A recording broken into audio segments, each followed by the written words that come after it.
कल रात middle east में जो हालात बने हैं उन्होंने ईरान और अमेरिका के बीच तनाव को फिर से बढ़ा दिया है। सवाल ये है कि क्या ये सिर्फ एक सीमित जवाबी कार्रवाई है या मामला किसी बड़े क्षेत्रीय टकराव की तरफ बढ़ सकता है। आज हम इसका बैकग्राउंड, मौजूदा स्थिति, बड़ी ताकतों का रोल, भारत पर असर और आगे क्या हो सकता है, इन सब पहलुओं को साफ और संतुलित अंदाज में समझेंगे। सबसे पहले पृष्ठभूमि।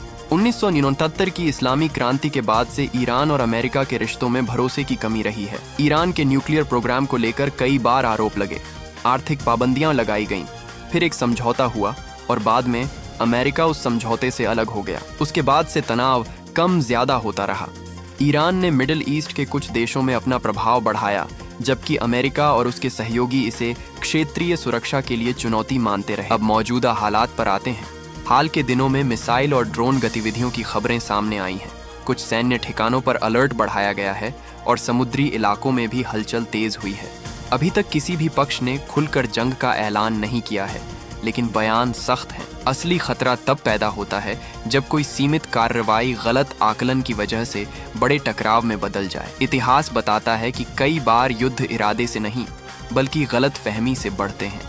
अब बात करते हैं अंतर्राष्ट्रीय प्रतिक्रिया की। चीन और रूस सीधे टकराव के पक्ष में नहीं दिखते, लेकिन इस क्षेत्र में उनका रणनीतिक हित है। यूरोप की चिंता मुख्य रूप से ऊर्जा आपूर्ति को लेकर है। अगर होर्मुज जैसे अहम समुद्री रास्ते में रुकावट आती है तो कच्चे तेल की कीमतें तेजी से बढ़ सकती हैं। तेल की कीमतों में उछाल का असर सिर्फ एक क्षेत्र तक सीमित नहीं रहता, बल्कि वैश्विक महंगाई और बाजारों पर पड़ता है। भारत के लिए ये स्थिति काफी संवेदनशील है। भारत अपनी ऊर्जा जरूरतों का बड़ा हिस्सा आयात करता है।